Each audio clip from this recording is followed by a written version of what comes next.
Olá, sejam muito bem-vindos à TV do Parlamento Municipal. Está no ar o Jornal da Câmara. Fórum das Entidades realiza a primeira reunião temática sobre a revisão do Plano Diretor. Núcleo especial do Instituto Geral de Perícias combate a pedofilia no Rio Grande do Sul. E ainda a Secretaria Nacional de Trânsito explica a proposta do fim da obrigatoriedade das autoescolas no Brasil. Tudo isso e muito mais você confere a partir de agora, aqui no Jornal da Câmara.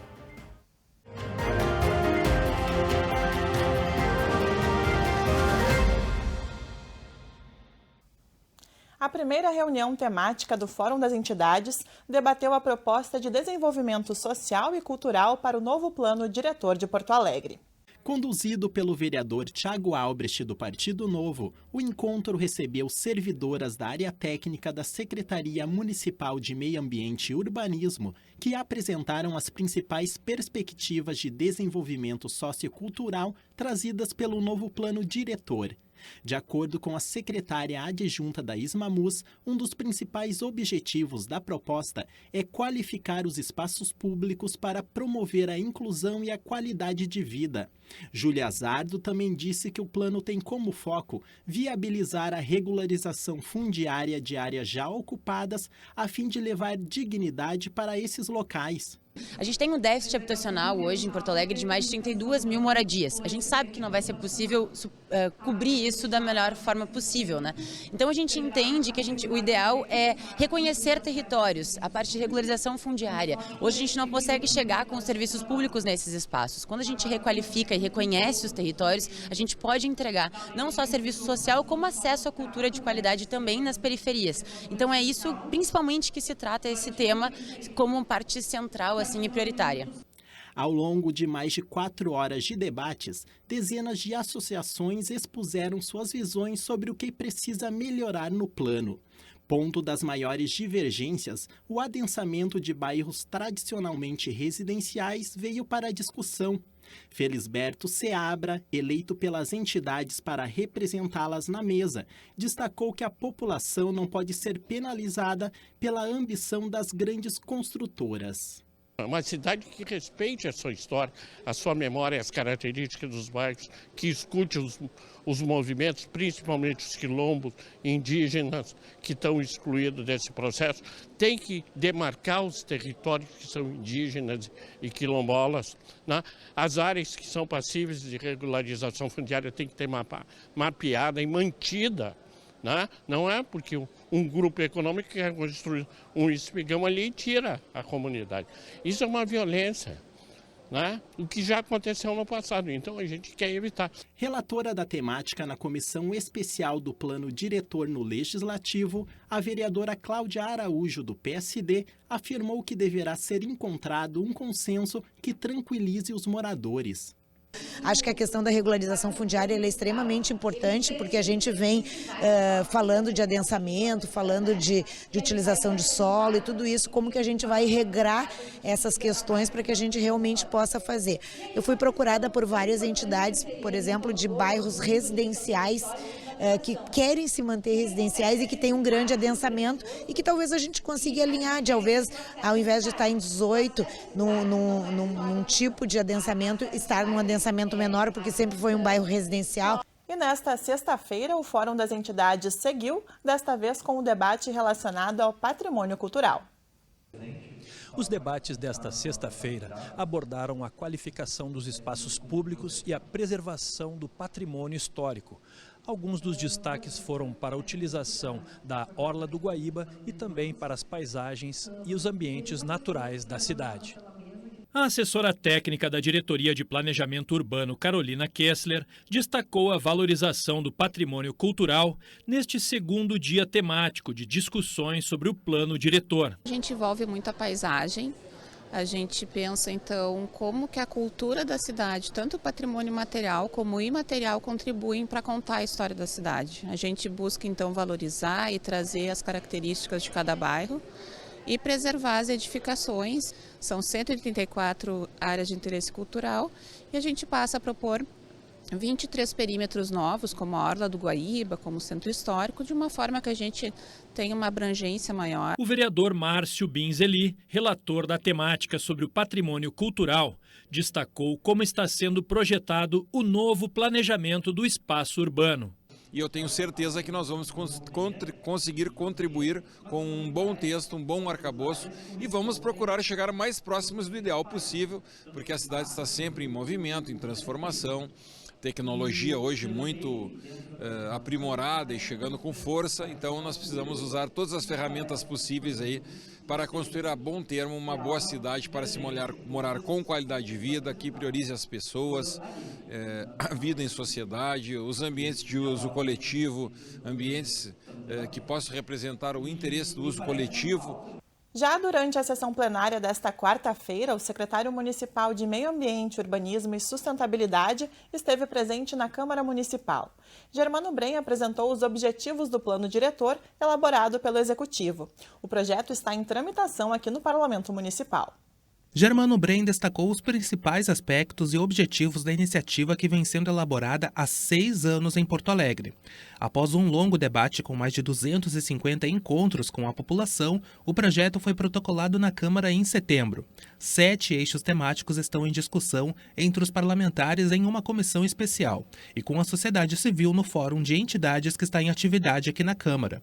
Conforme o secretário, entre os principais objetivos do novo plano diretor estão adaptar a cidade às mudanças climáticas e zerar emissões de efeito estufa, qualificar os espaços públicos e potencializar a utilização do Guaíba, reduzir o tempo de deslocamento nos trajetos diários, reduzir o custo da moradia, garantir o acesso de todos à cidade e fortalecer o planejamento urbano com base em dados e economia do município. É a gente inverter um pouco essa lógica, virar a chave e olhar mais para espaço público, para melhoria urbana, para qualidade de vida. Este é o foco do novo plano diretor, essa é a nossa espinha dorsal da transformação de cidade que entendemos que o novo plano diretor está propondo. Então, este momento agora, junto à Câmara de Vereadores, fortalece o processo e orienta até os vereadores, eventualmente na proposição de emendas, melhorias ao projeto. Então, o Executivo se dispôs a vir aqui também fazer, em cada uma das reuniões do Fórum, a apresentação de acordo com o eixo temático, os devidos esclarecimentos, aonde que está cada um daqueles pontos tratados no eixo temático, para que se possa produzir um relatório substancial e possa subsidiar, então, a relatoria feita pelo relator geral, presidente da Comissão Especial da Revisão do Plano Diretor, e vir ao plenário. Os parlamentares também aprovaram um projeto de lei voltado aos entregadores. Um dos projetos aprovados na sessão de quarta-feira foi o do selo Amigo dos Entregadores. O autor do documento, o vereador Eric Daniel, do PCdoB, destaca que cerca de 16 mil trabalhadores serão beneficiados.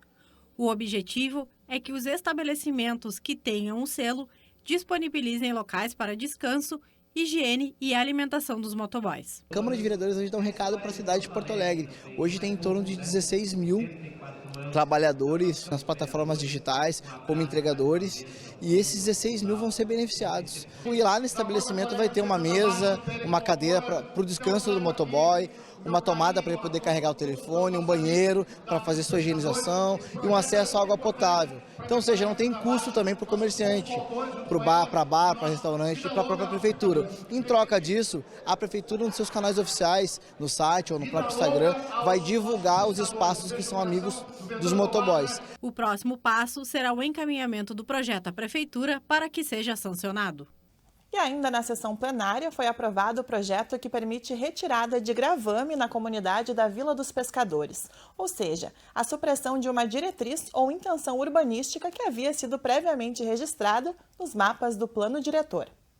O texto, que é de autoria de 8 vereadores da Casa, autoriza a Prefeitura da capital a retirar o gravame da Vila dos Pescadores, localizada no bairro Assunção. Parlamentares se manifestaram justificando o ato devido à situação dos cidadãos já ser consolidada no local, se fazendo necessária a regularização.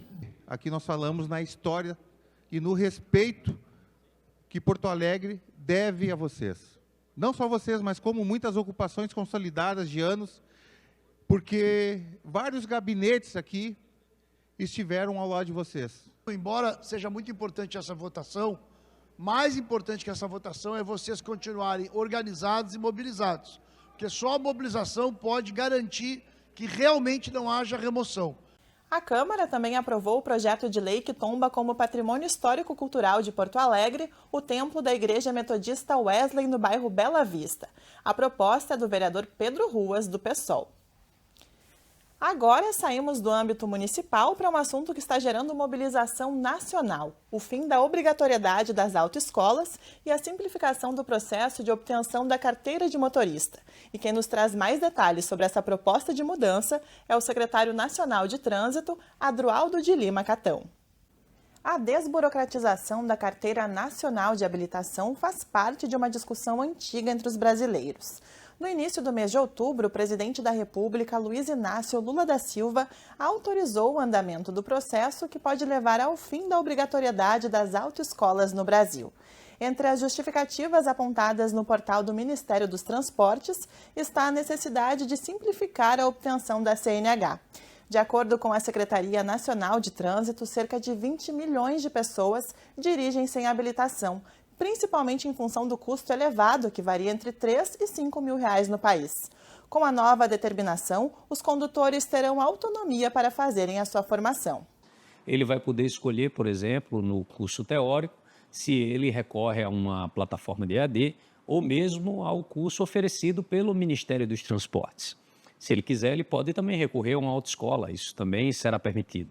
A outra proposta no âmbito das aulas práticas é que o cidadão possa escolher se vai procurar uma autoescola, como é hoje, ou se ele vai procurar um instrutor autônomo, que é o profissional qualificado, tendo feito o curso de instrutor, e ele vai ser credenciado, autorizado pelo órgão de trânsito estadual, os DETRANs, e vai ministrar aulas.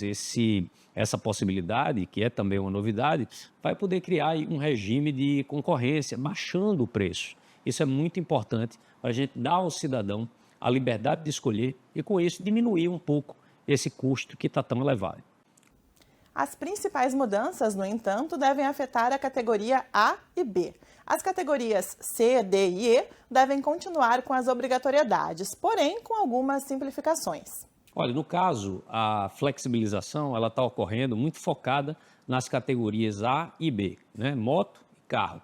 As categorias C, D e E continuam basicamente com algumas exigências que já existem hoje, com algumas simplificações, mas o foco da proposta é flexibilizar e simplificar, diminuir custo na obtenção da primeira habilitação. Isso tem muita relevância também para a demanda de motoristas de caminhão, ônibus e carretas, né? Por quê? Porque as categorias C, D e E elas só podem ser acessadas depois de um tempo com a categoria B. Então, se você já tem hoje, né, uma demanda reprimida e na categoria B, então é natural que tenha, infelizmente, falta também de motoristas profissionais. Então, nesse caso, a ampliação do atendimento à obtenção dessa primeira habilitação categoria B vai proporcionar também um aumento de procura para a categoria C, D e E. A mudança, no entanto, não determina o fim das autoescolas. Conforme a Secretaria Nacional de Trânsito, elas seguirão sendo referência na educação e formação viária. O objetivo é aumentar o acesso da população à habilitação. Olha, as autoescolas elas não vão acabar. As autoescolas continuam, estão previstas na minuta de resolução, que está em consulta pública. Elas continuam como entidades fundamentais na formação do condutor. Agora o cidadão vai poder escolher. O que está realmente se propondo é terminar a obrigatoriedade de frequentar a autoescola como o único caminho para obter a primeira habilitação. Essa obrigatoriedade, junto com algumas exigências muito burocráticas, como exigir 45 horas de aula presencial ou 20 horas de aulas práticas, é o que tornou o processo muito caro, também criando uma espécie de reserva de mercado, que diminui a eficiência e aumenta o custo. Em outubro, o governo iniciou uma consulta pública para que a população possa enviar sugestões e contribuições sobre o texto. A consulta permanece aberta por 30 dias na plataforma Participa Mais Brasil. Depois seguirá para análise do Conselho Nacional de Trânsito. A consulta pública está no ar. A consulta pública fica no ar por 30 dias e todo mundo pode fazer contribuição, pode não só se manifestar favorável ou contrário, mas principalmente manifestar posições técnicas, né? Apontar eventuais colaborações que podem haver na minuta que vai ser submetida depois do fim do prazo para as contribuições ao CONTRAN. CONTRAN, que é um órgão de Estado, né? Um órgão formado por ministros de Estado, presidido pelo ministro dos Transportes, o ministro Renan Filho. Em síntese, o Ministério dos Transportes afirma que a segurança no trânsito seguirá sendo prioridade e o candidato poderá escolher como se preparar, mas que os exames prático e teórico continuarão sendo obrigatórios para a emissão da Carteira Nacional de Habilitação. Nosso assunto agora é saúde. Manter um peso adequado não é só uma questão estética, mas também de qualidade de vida. É isso que nos mostra agora o repórter Gilberto Caetano. Neste sábado, dia 11 de outubro, é o Dia Nacional de Combate à Obesidade. Segundo os dados mais recentes, cerca de 50% da população brasileira ou tem obesidade ou sofre com sobrepeso. Para conversar e entender mais sobre esse assunto, eu recebo agora a nutricionista Eduarda Negrini.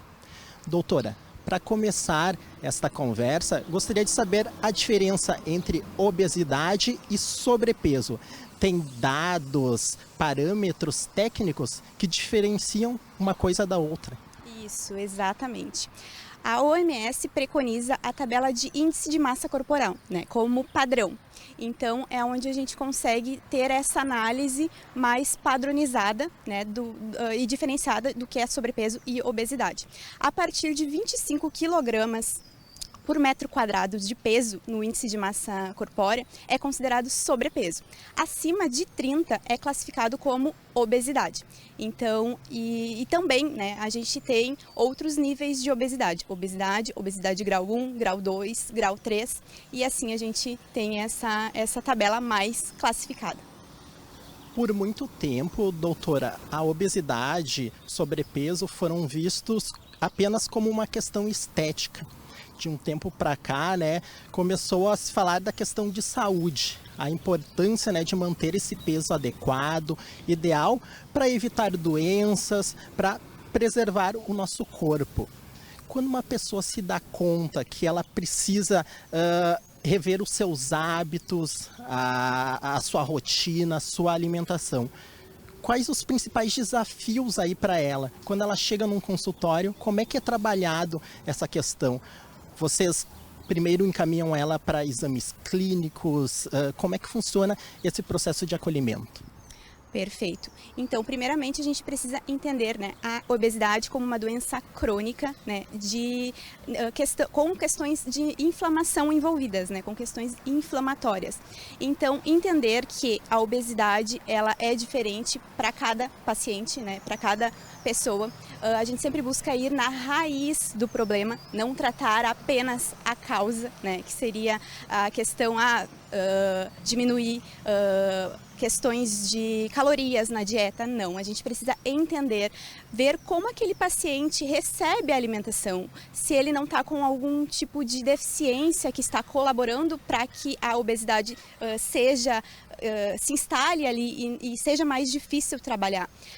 Visto, né, isso também a gente precisa sempre de uma equipe multidisciplinar, porque ela é uma doença complexa, não é fácil de lidar, né, com essa questão de forma individualizada e de forma individual. Eu, como profissional nutricionista, preciso ter esse suporte, né, de médicos, preciso ter suporte psicológico, educador físico. Então, a soma de todos esses fatores é que vai trazer o real resultado, né, para esse processo tão complexo que é a obesidade.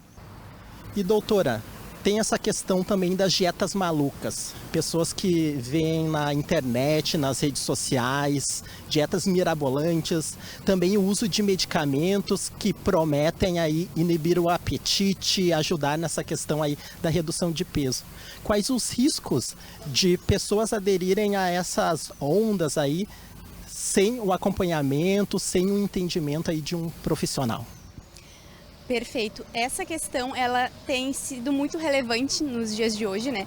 Justamente com essa questão também das medicações estarem super em alta. a questão das dietas malucas. Na maioria das vezes os pacientes chegam até nós, nutricionistas, já tendo feito diversos tipos de dietas, né? Não ter conseguido ter uma adesão. Por quê? Porque o tratamento ele é individualizado. A gente precisa realmente ir novamente na raiz do problema para achar a solução que vai de forma efetiva tratar a obesidade. Não simplesmente trazer o resultado na balança, né, de forma momentânea, que daqui a pouco vai ser reganhado novamente posteriormente, né.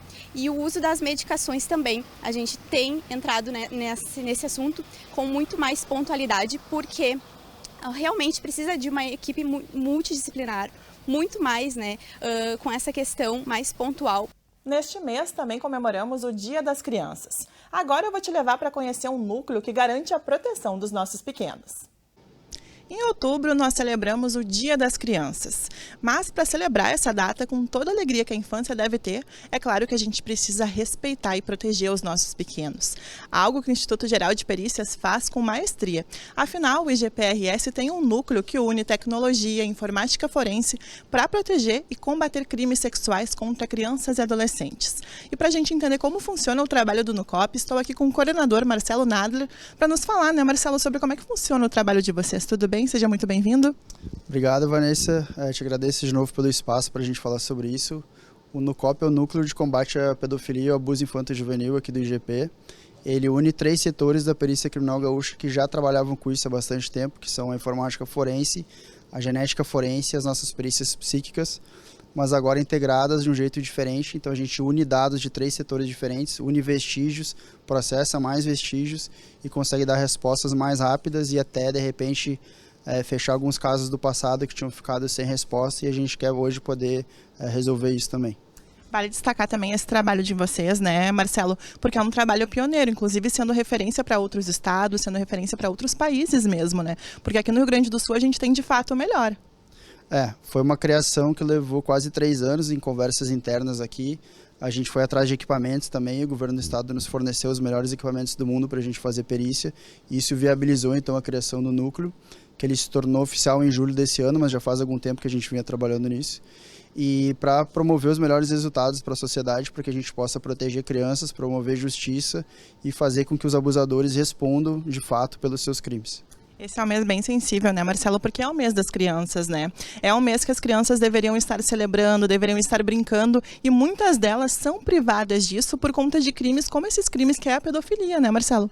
O que a gente diz é que toda criança merece uma infância feliz e protegida. O que a gente quer ver as crianças brincando, estudando, sendo felizes realmente. E infelizmente tem muitos abusadores por aí que acabam estragando a infância dessas crianças, gerando um dano psicológico muito pesado e que vai se propagar por muitos anos na cabeça de uma criança. Então o que a gente quer é conseguir evitar que isso aconteça. Marcelo, e o que pode ser configurado um crime contra uma criança, um crime sexual? Pedofilia é muito organizado, desde a comunicação até a parte operacional ali que investiga e apura esses crimes, né? Quero parabenizar vocês porque eu sei que é uma causa muito importante e também muito sensível. Porque imagina o estômago, gente, de quem tem que lidar com esse tipo de crime. Não é fácil, né, Marcelo? A gente entra numa parte sensível mesmo, é um trabalho, como a gente diz, tecnicamente difícil, mas psicologicamente talvez mais difícil ainda de lidar com isso. Nosso caso aqui, o meu caso, são 15 anos lidando com isso diariamente. Vários colegas têm 10, 15, 20 anos de trabalho com isso. É um trabalho que ele é complicado mesmo, mas o que nos motiva é o resultado. A gente consegue promover justiça. Isso que nos motiva, assim, por mais que seja difícil, mais que seja pesado, o resultado que a gente consegue entregar para a sociedade é muito bom. Então o que nos motiva é proteger crianças e promover justiça. E a forma de fazer isso é afastando os abusadores das crianças. Não tem outra forma. Então o abusador ele tem que responder pelos seus crimes e para isso ele precisa da perícia criminal, da prova técnica, para que isso seja levado ao Poder Judiciário e a pessoa seja julgada e, no caso, condenada, assim como tem vários inocentes que às vezes podem ser acusados de forma equivocada, e a perícia criminal também está ali para apresentar a verdade, para fazer com que apenas o responsável, o criminoso mesmo, responda pelos seus atos. Muito mais do que julgamento, o núcleo também trabalha na prevenção. Então, quero te pedir, Marcelo, para já deixar um recado final para quem está nos assistindo e uma mensagem, né, para a gente proteger as nossas crianças, não só nesse mês de outubro, mas o ano todo. A proteção ela é diária e ela é eterna, então seja pelas forças de segurança como pelos pais, é um dever dos pais e de toda a sociedade proteger crianças. O que a gente diz então em relação aos abusos físicos, que alguém observe que está tendo alguma coisa diferente e aí reporte para a Polícia Civil para que se providencie uma investigação e que a gente possa apurar esse crime. Em relação ao meio virtual, que daí sim que tem esse aumento de casos, né, muito grande, é que preste atenção, se uma criança tem uma rede social, como eu sempre digo, não deveria ter acesso ao celular e não deveria acessar uma rede social. Mas estamos em 2025, as crianças acabam tendo esse tipo de acesso. Então que os pais monitorem a rede social dos seus filhos. É um dever dos pais fazer isso, não pode deixar uma criança solta. Um exemplo que a gente dá é que um pai e uma mãe, um cuidador de uma criança, dificilmente deixaria uma criança sozinha numa praça, dificilmente deixaria uma criança sozinha num shopping, mas acaba deixando a criança sozinha nesse mundo virtual, e o mundo virtual abre uma porta para milhares de pessoas mal intencionadas. Então que preste atenção nisso, quais são as conexões das crianças, com quem que a criança conversa. O perfil de uma criança obrigatoriamente tem que ser privado numa rede social.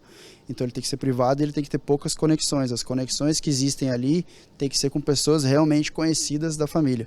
E em relação aos jogos, tem que prestar atenção na configuração do jogo para limitar ao máximo a comunicação externa. O jogo tem que ser a criança com aquela máquina ali, ele não pode se comunicar com nenhuma pessoa. Se tiver a possibilidade de comunicação, ligar o alerta que ali tem perigo.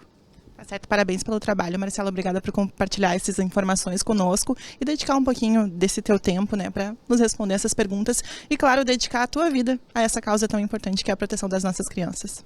Eu que agradeço de novo. É um trabalho que nos motiva bastante fazer e a gente precisa cada vez mais, enquanto sociedade, falar sobre isso, porque o silêncio ele beneficia o abusador. Então, quanto mais a gente falar sobre esse tema, mais a gente der dicas, mais a gente pensar a respeito disso, pensar em melhores soluções, mais a gente vai conseguir proteger as crianças. Tá certo, parabéns pelo trabalho. É isso, né? A gente não queria ter que estar falando sobre esse tipo de crime, mas é necessário falar para proteger as nossas crianças. Afinal, o que a gente quer é um mês das crianças feliz, com toda a alegria que a infância deve ter. Volto para o estúdio. O Jornal da Câmara de hoje fica por aqui. Mais informações sobre o Legislativo você confere no site da Câmara de Vereadores de Porto Alegre. Acesse também o nosso canal no YouTube. Muito obrigada pela sua companhia e até a próxima!